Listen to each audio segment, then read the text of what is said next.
Number, please. Welcome to Greasy Popcorn's presentation of The Town and the Telephone, a 1950 American industrial film extolling the benefits of telephones in mid-century America. We guess the country still had to be convinced that telephones were here to stay. And this upbeat technology classic really piles it on with praise for the telephone system in general and the wonderful work being done at various levels of the Bell monopoly in specific. Gosh, Bell is so great.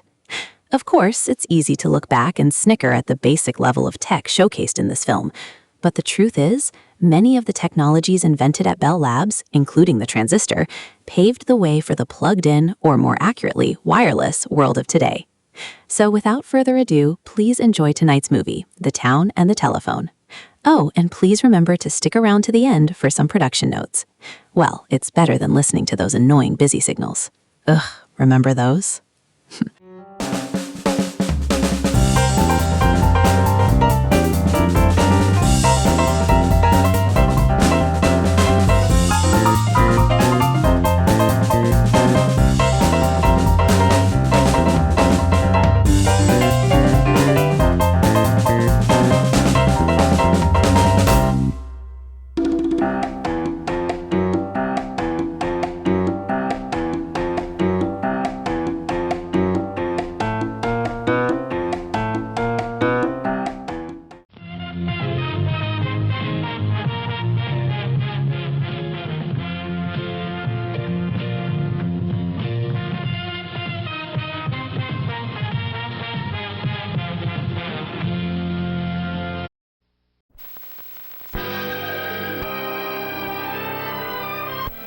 It's busy. It's building. New factories are going up with the assurance they carry of increased prosperity. New homes are under command of new families moving in. It's a barometer of confidence in the future of my town. A confidence that comes from knowing its many advantages. The excellent schools, for example, that serve their children. And the playgrounds available for recreation.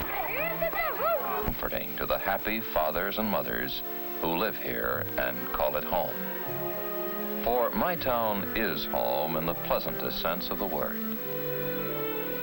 From the early call of the milkman, through a day of normal activities, one gets the feeling that this is a community of good neighbors. The kind of a place you'd like to live in, perhaps grow old in. The kind of a place you'd take pride in, that a great many people take pride in. That's my town. What's making it all tick? What's welding it into a going community? Many things, of course. But one of the most essential factors in its growth is communications. Communications provided by the telephone company and designed, among other things, to give my town the means for transacting business, the means for communicating information, for seeking help, for keeping old friends in touch. Yes, communications and the telephone company that provides them are part of every community in America. The welding force that joins them into a nation of neighborhoods, communicating with each other and with every country of the world. And like my town itself, the telephone company is more than buildings and vehicles, poles and switchboards. It's people. Many people in many places, doing many different jobs. Like the operators who handle telephone calls in my town. Here in the central office, you can feel the pulse of the community. The flashing lights on the switchboard reflect the activity of the town. Thank you. It begins to stir in the early hours of the morning. Your name and number? It reaches its peak in the rush hours of daytime. That's Pennsylvania. What place, please? Thank you. And then settles back for the night. It's the job of the traffic department to handle this changing volume of calls. It has to be ready with enough equipment and enough operators, 24 hours a day, to meet the customer's demands for service. From the earliest days of her training, every operator learns to think of her job in terms of service to the community. This is information. May I help you? Yes, I'd like the new number of Wilson's Meat Market, 1191 Sycamore Street, please. One moment, please. The number is right 56240. Right 56240. Thank you. You're welcome. Operator. In addition to supplying information, operators put through all kinds of calls, many of them to out-of-town points near and far. What is the name of the person? And for each call they handle, they record the facts needed to accurately bill the customer. The calling number, the place called, and length of the conversation are all noted for use by the accounting department. Sometimes, an operator handles calls that are more urgent than others. Operator? Operator, there's been a bad accident. 2 cars head-on. Please get a doctor and an ambulance. Can you give me the address, please? It's right outside my house. Old Woods Road near Van Dyke. Hurry, please. Thank you. We'll get help to you as fast as possible. Thank you.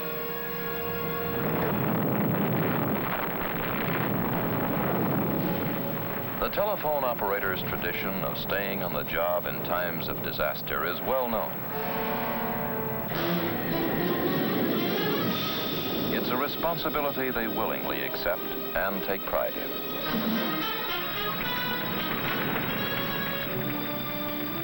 Whether the call be emergency or routine, the operator performs a service that is vital to the business and social life of every thriving community in the nation.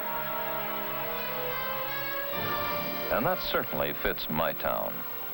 It's a community on the go. New shopping areas to keep pace with demand. New construction of all kinds. New factories are going up, creating greater job opportunities with all that they hold for my town and its people. Homes are being built to house the increasing population of workers and their families. They all need communications, and the telephone company has to be ready to supply them. Connecting these new telephones is the job of telephone installers. Each morning they gather at the plant work center to get the day's assignments from their installation supervisor. Hi, Ted. Hi. Your first day, huh? That's right. Well, I guess these will keep you busy.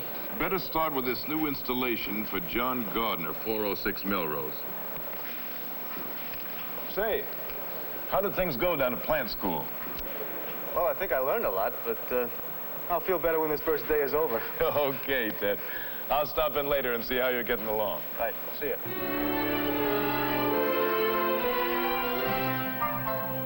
Hi. Hi. This your house? Yep. Could you tell me something? Sure, if I can. Where does this wire go? Well, you see, this is a telephone wire. And it's going to run from your house to the big cable on top of that pole. How come it's so big on the pole and so little down here? That cable's got about 100 wires inside of it, and each one of them connects to a phone in somebody's home or office. The cable then travels from pole to pole until it reaches our central office, where all the little wires are connected to switching equipment. The switching equipment completes the phone calls automatically, or sends them to the operator.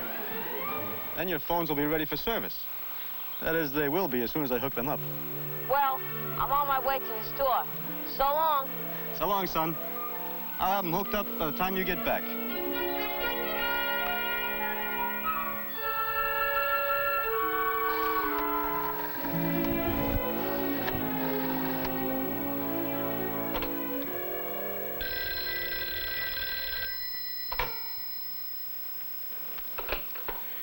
My, it looks just fine. Your phones are ready, Mrs. Gardner. Right now, you can call anywhere in the world if you want to. Good. And here's your new directory. Your name will appear in the next issue. Meantime, people can find you through information. Well, thank you. It's so nice to have a telephone.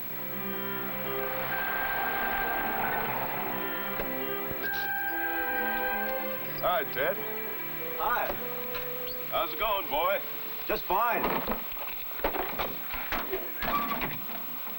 Have any trouble on the job? Nothing special, but I did have a youngster asking me some questions. And they got me thinking. I install phones, and I know all the steps. Well, that's part of my plant training. But where do the other departments come in? I mean, how do they fit in the act? Well, I guess that's a natural question for a newcomer, Ted. You're curious, and you should be, about how your job fits in with others in the company. Well, it's kind of a big order, Ted. But I can tell you this. All of us in the telephone company are organized to do just one thing. To give people good telephone service. Now, to do that, and do it right, takes a lot of people with a lot of different skills. Now, I know you've been through this at the plant school, but let's just review it.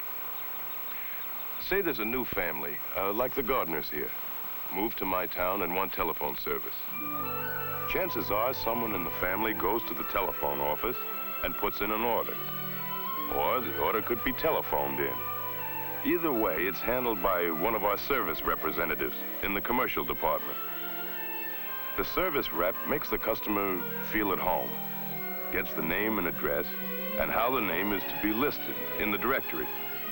You see, she wants to be sure the customer gets complete telephone service.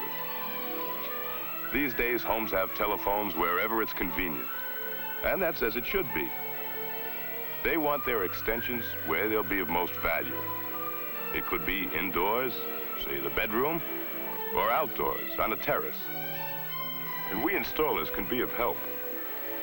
For instance, you'll find that you have lots of chances to suggest locations for telephones while you're working. It's all part of doing a good job. But let's get back to Mrs. Gardner's request for service, right? Now, once the order is placed, commercial goes right to work on it. First off, a copy of the order with all the details is sent to the plant department. There, a clerk assigns the necessary facilities to do the job, including central office lines and outside equipment. Simultaneously, directory, traffic, and accounting people receive identical copies of the order, so they can prepare their records for the new customer. The plant installation copy of that order comes to me, and I assign the work to you fellows each morning.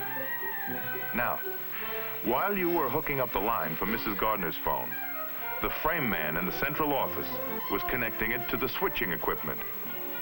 That gives us the circuit that makes it possible for Mrs. Gardner to pick up her phone and call to a friend across town, or across the nation.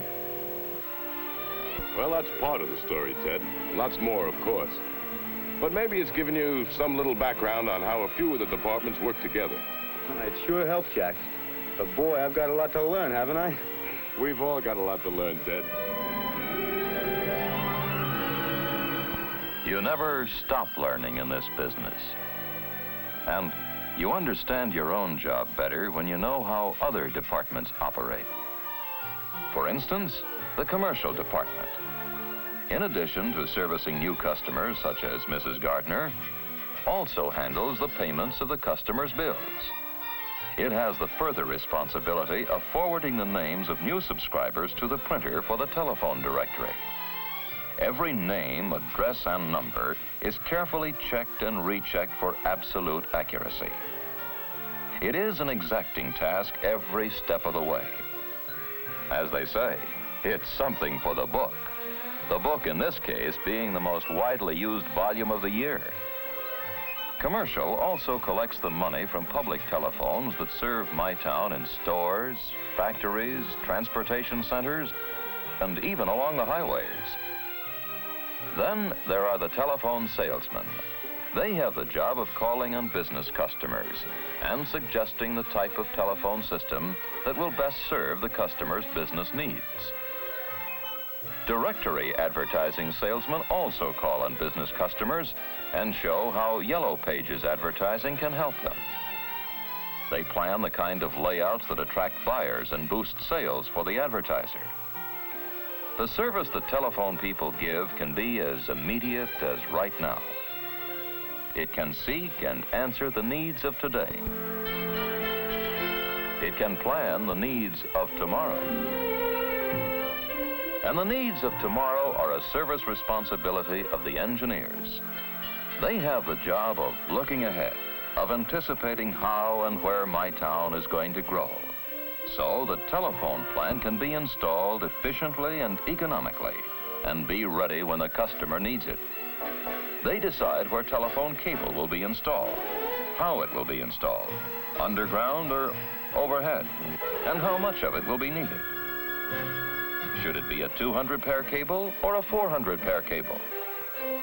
They have to make sure there's enough equipment in the central office to handle the switching of the calls and plan cables for routing long-distance calls. The engineers also work directly with builders in my town to be sure the telephone service will be ready for customers when they move into their new homes. Houses run $20,000 to $25,000, and I've got the men out working and figure to have them finished by spring. In other words, you want to be ready for immediate telephone installation when the houses are completed. Definitely. Well, here's the situation, Mr. Palmer. We've got enough feeder cable coming up to this area, but we've still got to get our poles and distribution cables in place for wiring to the houses. I had no idea there was so much involved. Well, that's why we appreciate this advance notice. You know, some builders don't include us in their plans, and then the new homeowners have to wait for their telephones. We don't want that to happen here. We want phones available when our houses go up. You can count on us. We'll be ready. In just such fashion, telephone planning and construction work go hand in hand as my town grows and expands.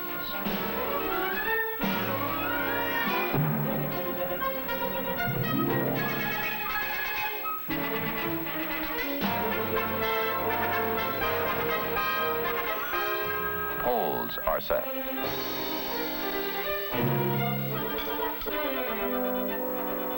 Cables strung.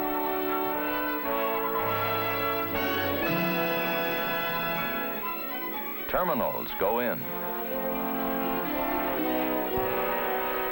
A communication pattern develops that serves the growing needs of my town. And to give my town the top telephone service it needs and expects takes a lot of money. And that's where accounting comes in. It has to keep track of all the money spent and received so that the company may know where it stands financially. All bills and invoices come to accounting for checking. And they keep all the cost records necessary to prepare the company's financial reports. They have charge of the records that document the location, the type, and the size of telephone plant. And here, too, are prepared the paychecks, an event of never-failing interest to every employee of the company. Accounting also prepares and mails the customer's bills. And there's more to that than the mere say-so. An array of data processing equipment handles a customer's bill, from the first step of listing the customer's name and address, through the successive stages of computing the bill and preparing it for mailing.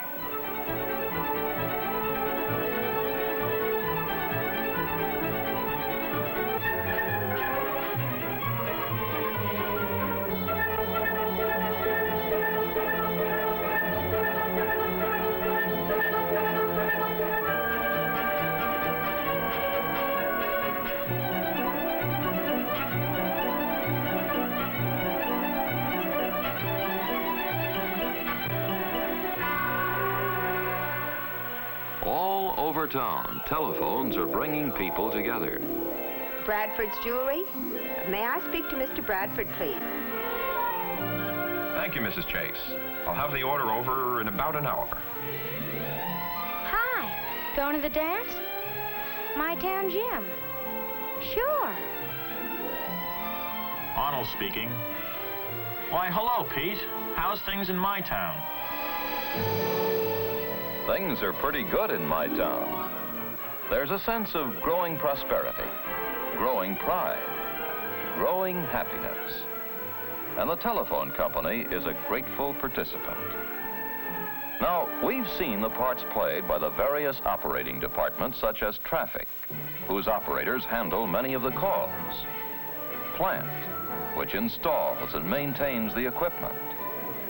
Engineering, where all the planning and designing are done.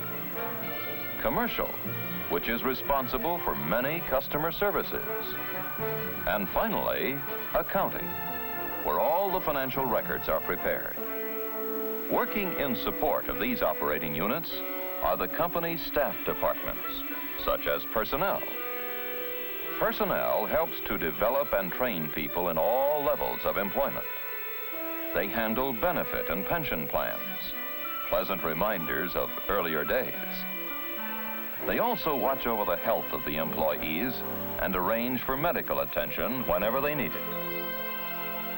An equally important staff section is the legal department, which checks all company contracts and represents the company in court actions.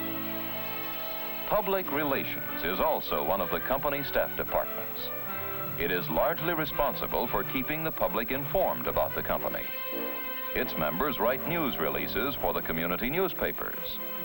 They also prepare newspaper advertisements that promote various telephone services.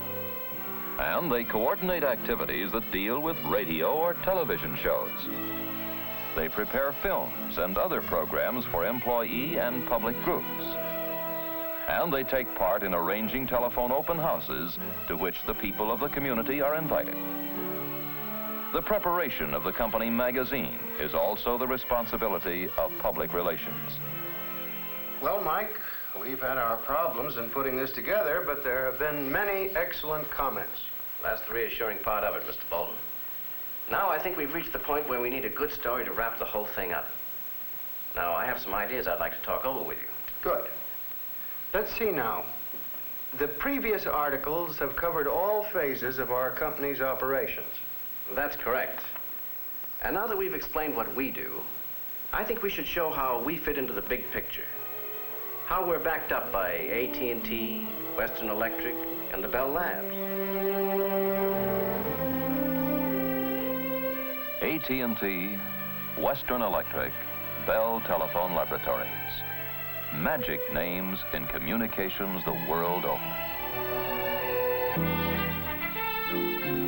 Let's start with AT&T, the parent company which coordinates the activities and policies of all the companies in the system. Each of the operating companies serves a specific area of the United States and Canada. Each has its own duties and responsibilities, but all work closely with AT&T, which provides advice and assistance whenever needed. Within its own territory, each operating company supplies local and long-distance service. And AT&T, through its long lines department, connects each company with the other, uniting them into an integrated system. Long Lines also connects the Bell system with the thousands of independent telephone companies. In effect, it furnishes the links that make nationwide telephone service possible. It builds and operates the radio relay towers that carry calls across the continent. It supervises the laying of underwater cables that enable people to call across the seas. And although many people aren't aware of it, Long Lines also provides the channels that radio and television broadcasters use for their nationwide networks. Western Electric is an equally important partner of the Bell system. It serves as the system's manufacturing arm. And from its plants throughout the country come the millions and millions of telephones that the Bell companies require to serve a growing nation. Western also produces the vast amounts of cable that are needed to interconnect all these telephones. And it builds and installs the dial switching equipment and switchboards used in most central offices. In addition to manufacturing cable and communication equipment, Western also serves as the supplier for the entire Bell system. This means that the companies not only depend on it for their telephone apparatus, but also their other everyday supplies, such as paper clips, typewriter ribbon, and anything else they need. Naturally, Western Electric doesn't make all these things itself. As a matter of fact, most of the items are purchased from more than 33,000 industrial firms across the country. From its warehouses strategically located over the nation, Western Electric is able to rush communications equipment to any stricken area in times of emergency. This equipment is so standardized that crewmen brought from any operating company of the Bell system can use it without further instruction. This assures efficient and rapid restoration of service.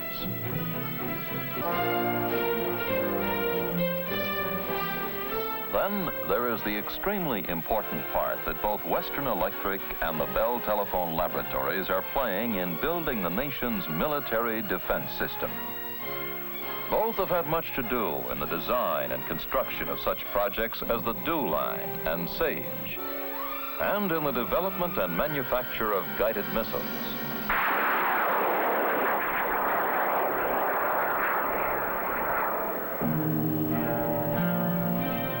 Bell Telephone Laboratories is the research and development partner in the Bell system.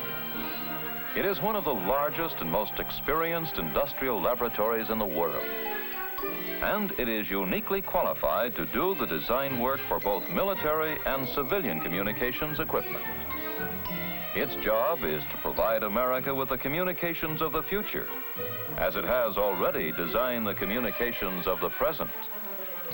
The laboratory's modern research centers are staffed by scientists and engineers planning years ahead, searching, designing, seeking new knowledge and new understanding.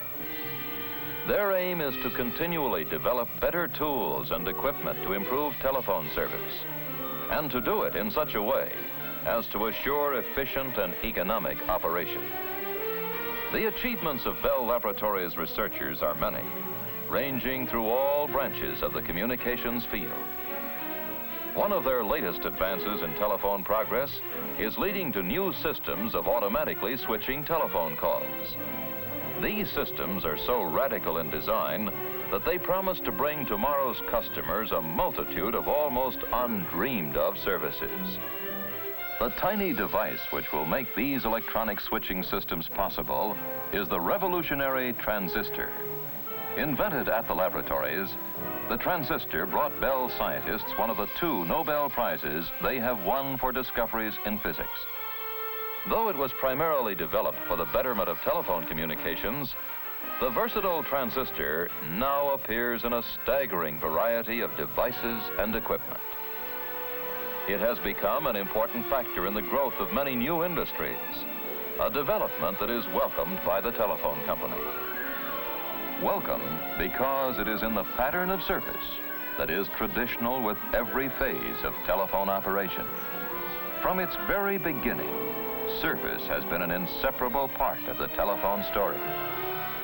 As inseparable as the telephone company's long and continuing association with the communities of America.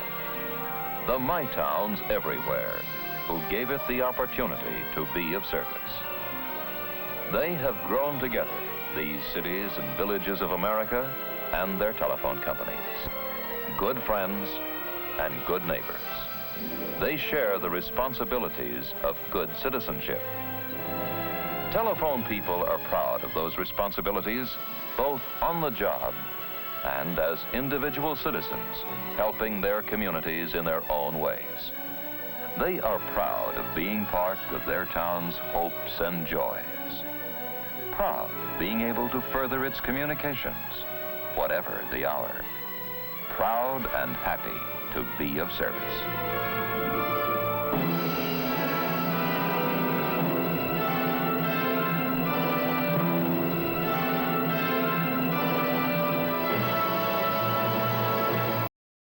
Welcome back. So how did you like Greasy Popcorn's presentation of the town and the telephone? Please let us know in the comment section below. Copyright release notes. We believe The Town and the Telephone is in the public domain because it was released in 1950 and has been identified by the Internet Archive as being free of copyright. The copyright registrations of many films made during this period, including The Town and the Telephone, were not renewed by the studio, in this case, Owen Murphy Productions, as required under applicable U.S. law. As a consequence, this film has slipped into the public domain. If you have concerns about this public domain claim and you have standing in this matter, please contact us and we will revisit this decision and possibly remove this film from YouTube and our catalog. Thanks, and please remember to hit like and subscribe so you can watch new movies in the Greasy Popcorn collection as soon as we make them. Bye for now, and keep remembering just how important telephones are in your life. After all, without your telephone, you might never hear from telemarketers.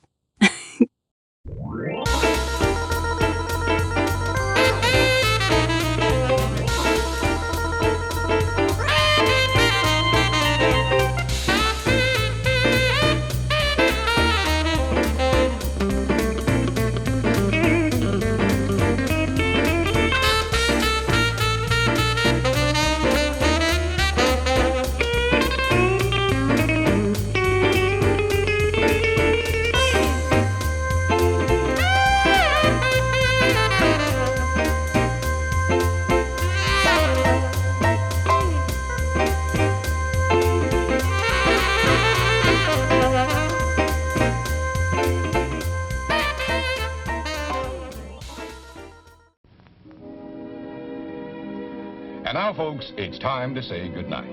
We sincerely appreciate your patronage and hope we've succeeded in bringing you an enjoyable evening of entertainment. Please drive home carefully and come back again soon. Good night.